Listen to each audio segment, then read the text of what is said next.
একদিন আমাকে একজন ফোন করেছে, ফোন দিয়ে বলছে, হুজুর আপনাকে দাওয়াত করব, আপনি কোন জাত? আমি ভাবলাম হয়তো তিনি সহজ সরল মানুষ, এজন্য সরাসরি বলে ফেলেছেন কোন জাত, হয়তো তিনি ন্যাশনালিটি জাতীয়তা জিজ্ঞেস করেছেন। আমি বললাম আমি তো বাংলাদেশি। তিনি বললেন হুজুর এটা এটা এটা বলি নাই, আপনাদের মধ্যে অনেক জাত আছে না? আমি বললাম একটু সিম্পল বলেন, কয়েকটা এক্সাম্পল বলেন। মাসালান বলছে, মাসালান কৌমি, আলিয়া, ফুরফুরা, আহলে হাদিস, লামাজহাবি, কড়া, ঠান্ডা, মিঠা, ইত্যাদি ইত্যাদি ইত্যাদি। আমি বললাম ভাই আমি কোনোটাই না। তিনি বললেন এতগুলো বললাম একটাও কমন পড়লো না? আমি বললাম না, একটাও কমন পড়ে নাই, কারণ আমি প্রথম এসেছে যেটা ওইটার উপরেই আছি। উনি বললেন সেটা আবার কোনটা? আমি তখন বললাম ইন্নানি মিনাল মুসলিমিন, আমি মুসলমানদের একজন। যুবক ভাইদেরকে বলছি শুনেন, যারা ওয়াজের মাহফিলে, তাফসীরের মাহফিলে, মসজিদের মিম্বরে, সভা, সেমিনার, সিম্পোজিয়াম, কনফারেন্সে যারা ফেরকাবাজি করে উম্মতকে বিভক্ত করতে চায়, এদেরকে চিনে রাখুন, এরা হচ্ছে মুসলমানদের জাতীয় দুশমন। যারা উম্মতকে ঐক্যবদ্ধ করতে চান, আমরা তাদের সাথে আছি না নাই? আমাদের পরিচয় আমরা, আমাদের পরিচয় আমরা, কারণ আল্লাহর কাছে দিন হলো একটা, সেই এক দিনের দাওয়াত এবং ওই দিনের প্রতিষ্ঠার দায়িত্ব দিয়ে আল্লাহ সব নবী রাসূল পাঠিয়েছেন।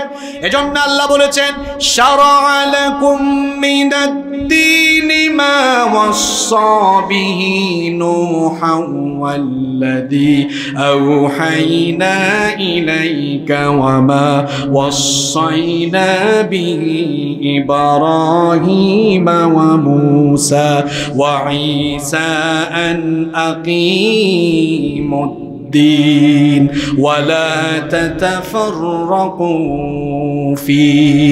আল্লাহ বলেছেন তোমাদের জন্য সেই দিনকে আমি বিধিবদ্ধ করে দিয়েছি, যা ইতিপূর্বে আমি নূহকে দিয়েছিলাম। ও নবী, আপনার কাছে এমন কিছু নাজিল হচ্ছে যা এর আগে নাজিল হয়েছিল ইব্রাহিমের উপরে, নাজিল হয়েছিল মূসার উপরে, ঈসার উপরে। সবাই কি বলেছিলাম আমার দিন হলো একটা, ওই দিনকে কি করবা শোনো। আল্লাহ বলেছেন আন আকিমুদ্দিন, আমার ওই মনোনীত দিনকে আমার জমিনে কায়েম করো। তাহলে আল ইয়াউমা আকমালতু লাকুম দীনাকুম, তোমাদের জন্য আজ আমি তোমাদের দিনকে পরিপূর্ণ করে দিলাম। ওই দিনটার নাম কি? জোরে বলেন, ওই দিনটার নাম কি? এবার যদি প্রশ্ন করা হয় আদম থেকে নিয়ে ঈসা আলাইহিমুস সালাম সব নবীদের দিন ছিল, সেই দিনের নাম কি? সব নবীদেরকে ওই দিন প্রতিষ্ঠার দায়িত্ব দেওয়া হয়েছে। একই রকম দায়িত্ব সিম্পল আমাদের নবীকে আল্লাহ দিলেন। কেমন করে দিলেন শুনেন, সূরা সফে আল্লাহ বলেছেন হুয়াল্লাযী আরসালা রাসূলাহু বিল হুদা ওয়া দীনিল হক লিইয়ুযহিরাহু আলা الدين كله ولو كره المشركون।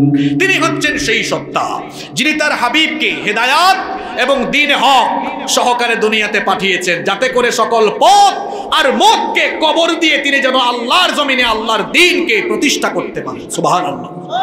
এই দায়িত্ব শুরু করেছেন 40 বছর বয়সে। মক্কায় 13 বছর মার খেয়েছেন, নির্যাতিত হয়েছেন।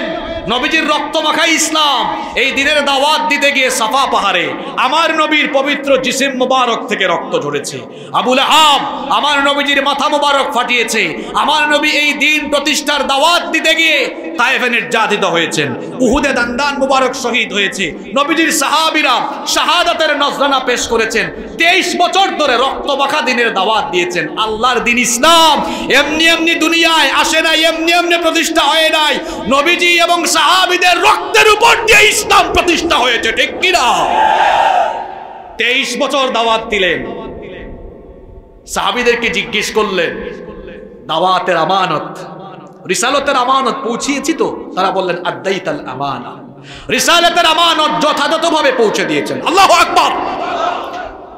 আল্লাহ বললেন নবী, যে দিনের দাওয়াত দিয়ে পাঠিয়েছিলাম এই দিনের দাওয়াত দিয়েছেন ঠিক মতো, আর ওই দিন আমার মনোনীত দিন, এটাকে আমি আজকে আরাফার দিনে আমি কমপ্লিট একেবারে পরিপূর্ণ করে দিলাম। সুবহানাল্লাহ।